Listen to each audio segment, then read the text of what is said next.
C'est le shutdown aux États-Unis. Des budgets fédéraux sont gelés, des administrations et des services publics sont à l'arrêt et des fonctionnaires ne sont plus payés. On en parle avec la correspondante de notre journal à New York. Bonjour Elsa.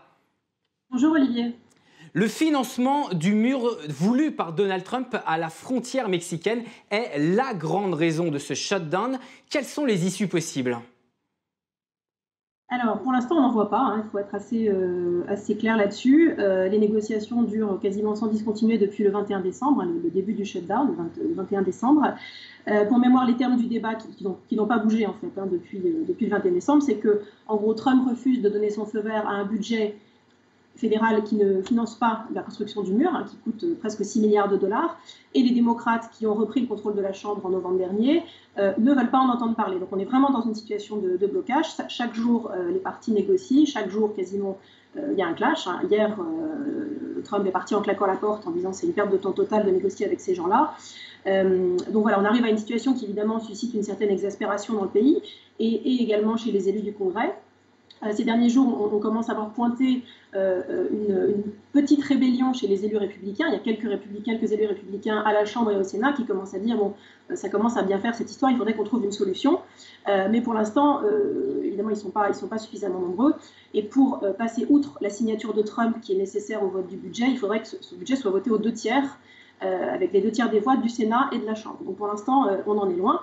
Il y a une autre piste dont on parle depuis quelques jours, dont parle la Maison-Blanche depuis quelques jours, c'est de recourir à l'état d'urgence, qui est une solution assez brutale. C'est en gros, je contourne le Congrès et je décide de mon plein gré d'aller chercher de l'argent dans un autre budget pour construire le mur, de ma propre autorité. Donc ça, c'est vraiment une arme atomique pour les élus du Congrès. Ça veut dire que Trump se passe d'eux. Notamment dans le budget du Pentagone, c'est bien ça Elsa ? Notamment dans le budget du Pentagone, ce serait là qu'il irait puiser de l'argent, puisque l'argent est disponible.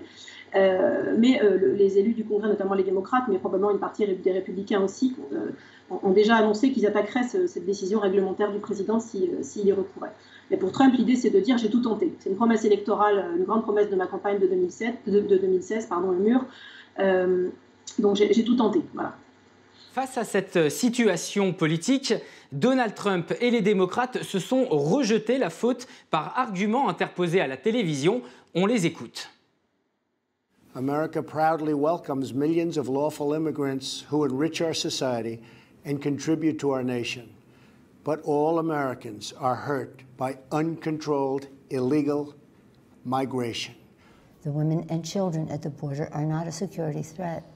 They are a humanitarian challenge, a challenge that President Trump's own cruel and counterproductive policies have only deepened.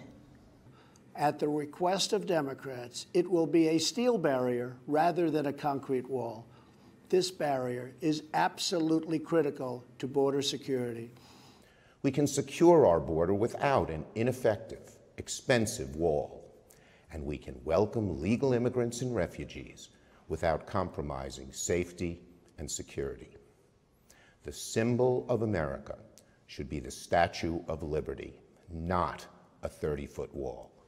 The federal government remains shut down for one reason, and one reason only, because Democrats will not fund border security.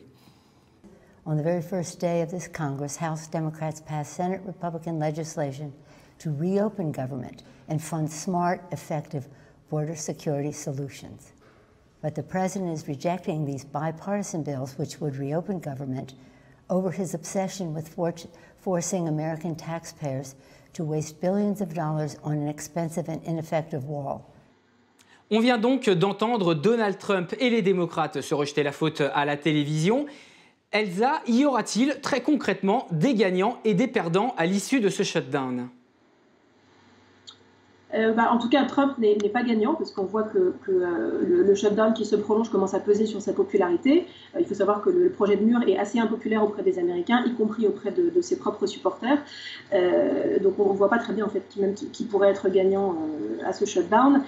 Très concrètement, les victimes, c'est dans l'immédiat les presque 800 000 fonctionnaires qui sont les fonctionnaires fédéraux qui ne sont pas payés, donc depuis le 21 décembre. La moitié d'entre eux doivent quand même aller travailler parce qu'ils sont dans des services considérés comme essentiels, la sécurité, la police, la justice. Et une autre moitié, en fait, a dû rentrer à la maison, rendre l'ordinateur, nettoyer le bureau, rendre le téléphone portable et attendre qu'on les rappelle, en gros. Et ceux-là ne seront peut-être pas payés, en fait. Donc, c'est quand même une décision qui a des conséquences économiques très concrètes.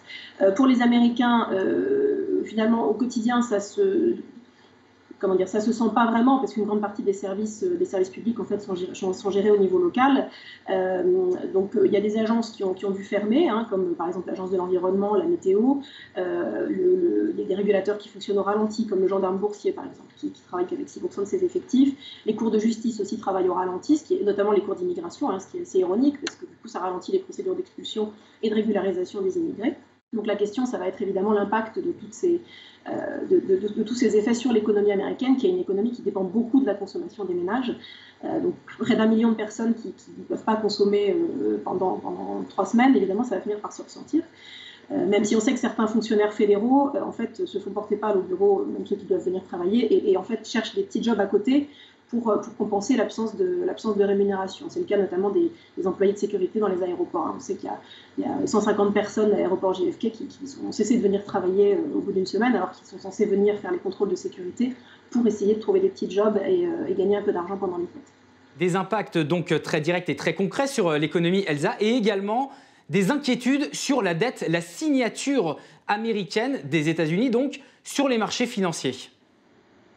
Oui, on voit que les agences de notation commencent à se poser des questions. Hein. Si le shutdown se prolonge trop longtemps, il y a l'inquiétude qu'on dépasse à nouveau le plafond de la dette. Et Fitch a envoyé une mise en garde mercredi en disant écoutez, on n'exclut pas de réduire la note de crédit américaine si ça se prolonge.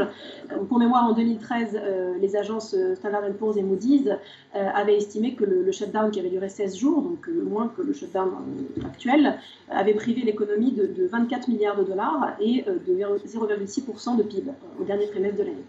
Et justement, c'est ce que vous dites, Elsa, le shutdown, en fait, c'est une situation politique et budgétaire qui arrive régulièrement aux États-Unis. Ma toute dernière question, pourquoi ? Ah oui, c'est une situation en fait qui est très courante. Hein. On ne le sait peut-être pas en Europe, mais en 2018, il y a eu 3 shutdowns en fait aux États-Unis. Un en début d'année, un qui a duré quelques heures pendant la nuit, et puis le shutdown dans lequel on est. En moyenne, sur les 40 dernières années, il y en a un tous les 2 ans.